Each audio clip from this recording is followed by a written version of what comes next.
안녕하세요. 은하스타입니다. 서른도님이 아는 형님에 출연을 해서 임여웅님을 언급을 했습니다. 이날 서른도님은요, 별빛 같은 나의 사랑아 저작권료에 관한 질문을 피했습니다. 그 이유가 무엇일까요? 은하스타가 직접 조사를 한 결과 별빛 같은 나의 사랑아는 저작권이 좀 특별했습니다. 그 이유와 좀 거기에 숨은 큰 뜻이 무엇인지 알아보겠습니다. 바로 시작하겠습니다. 은하스타 구독과 좋아요 부탁드립니다. 아는 형님의 출연을 한 서른도님이요, 제 후배 임여웅님의 별빛 같은 나의 사랑아를 작사와 작곡을 하게 된 사연을 깜짝 공개했습니다. 이날 서른도님은요, 별빛 같은 나의 사랑아 저작권료를 묻는 질문을 받았습니다. 이에 대해서 이런 말을 했습니다. 예술을 금전적으로 표현할 수는 없다. 대답하기에 좀 난감했는데요. 이에 출연자들이 불만을 드러내자 방송에 나와서 그렇게 간결한 표현을 해야겠느냐라고 반문을 했습니다.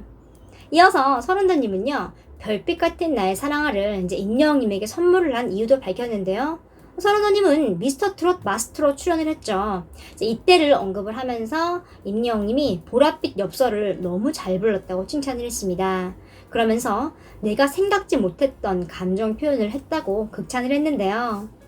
이날 방송에서 서른도님은 저작권료를 묻는 질문을 피했습니다. 그 이유가 무엇일까요? 서른도님은 별빛 같은 나의 사랑아로 얼마만큼의 저작권 수입을 올렸을까요? 가장 먼저 음원 유통 수익 배분 구조를 알아야 합니다.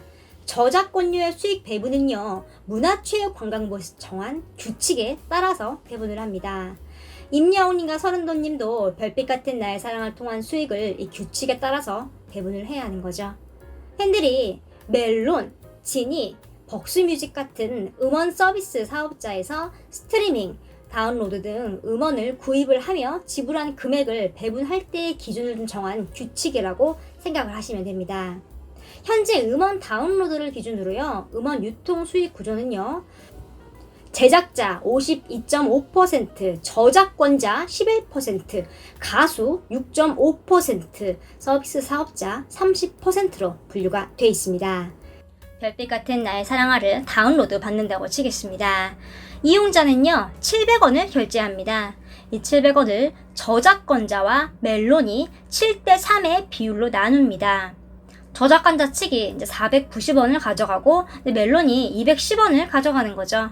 여기서 다시 이 490원을 음반 제작자와 작곡가, 작사가, 편곡자, 가수가 나누게 되는데요.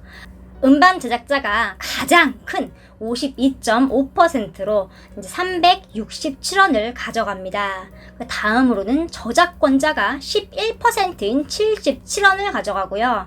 이제 마지막으로 가수 이제 임여웅님이 6%인 45원을 받습니다. 즉 원래대로라면 처음에 멜론에서 700원을 내면 이제 그 중에 450원이 이제 임여웅님에게 가는 거죠. 그런데 별빛 같은 나의 사랑아 노래는요, 다른 노래와는 특별히 다른 점이 있습니다.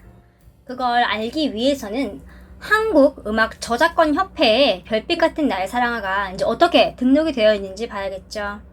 원래대로라면 제작자가 52.5%를 가져가고요. 임여웅님이 단 6%만 가져간다고 말을 했습니다. 하지만 별빛 같은 나의 사랑아는 특이한 점이 있습니다. 그건 바로 저작권자의 기획사가 빠져있다는 겁니다. 작곡가 서른도, 작사가 서른도, 편곡자 1명, 그리고 가수 임여웅님만이 등록이 되어 있습니다. 이제 나만 믿어요나 다른 노래들을 보면 TV조선으로 되어 있다는 것과는 좀 큰 차이점이 있죠. 음악 저작권 협회에 등록된 것만 봐서는 별빛 같은 나의 사랑의 저작권은요, 오직 임여웅님과 서른도님 측에만 있다는 겁니다. TV조선 이름도 없고요. 임여웅님의 소속사 물고기 뮤직도 없습니다. 일단 공식적으로 명시가 된 자료에서는 그렇게 나타납니다.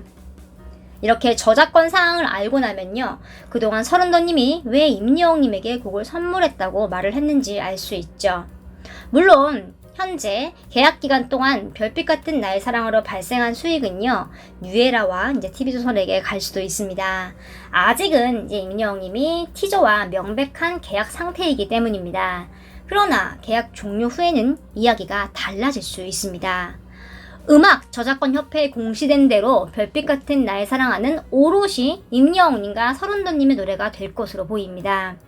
이게 가능한 이유는요, 서른도님이 음반 제작자이면서 작곡가이고 작사가이기 때문입니다. 음원 한 곡당 가장 큰 지분을 갖는 제작자의 52.5%가 공시된 자료엔 없습니다. 한 곡을 700원에 다운을 받으면요, 절반이 되는 367원이 제작자에게 가야 합니다. 아마 이럴 경우에 임영웅님이 통상적인 가수의 저작권료 비중인 6% 그대로를 유지를 한다고 하더라도 실질적으로 받는 금액은요, 더 클 것으로 보입니다. 별빛 같은 나의 사랑에 공시된 자료에는 제작자가 아예 표시가 없습니다.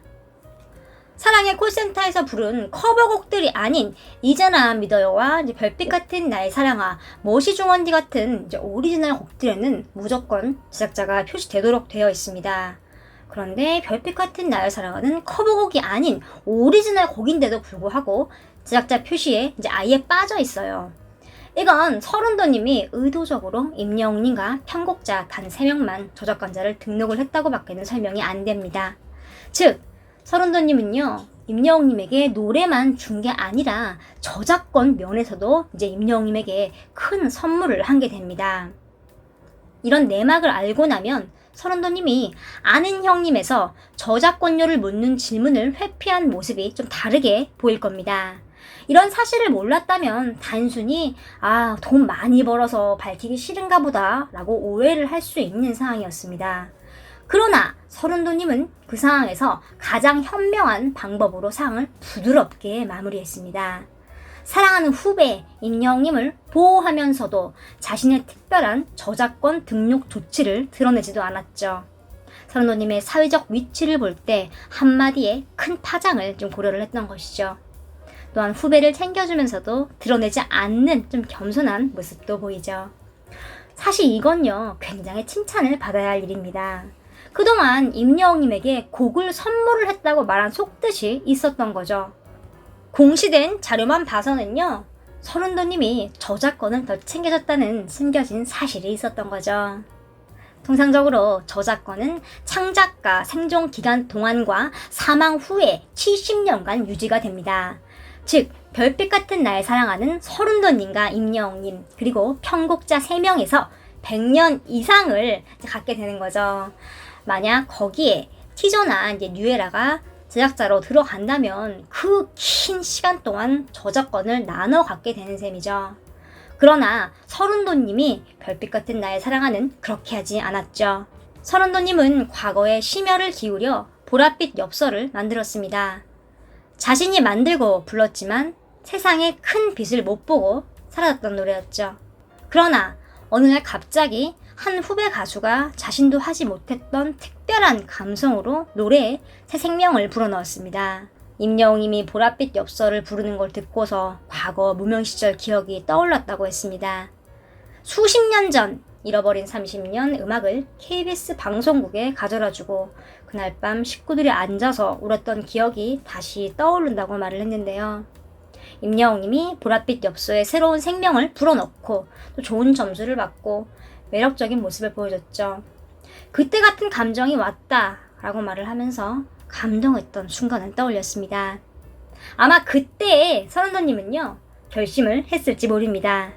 잊혀진 자신의 노래에 새 생명을 불어넣은 사랑하는 후배 임영웅에게 큰 선물을 줘야겠다는 마음이 들었을지 모르죠. 그 후 시간이 흘러 별빛 같은 나의 사랑아가 탄생했습니다. 그리고 저작권에는 편곡자 1명을 제외하고는 임영웅님과 서른도님의 이름만 보입니다.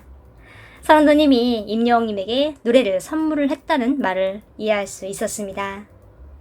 오늘 소식은 여기까지입니다.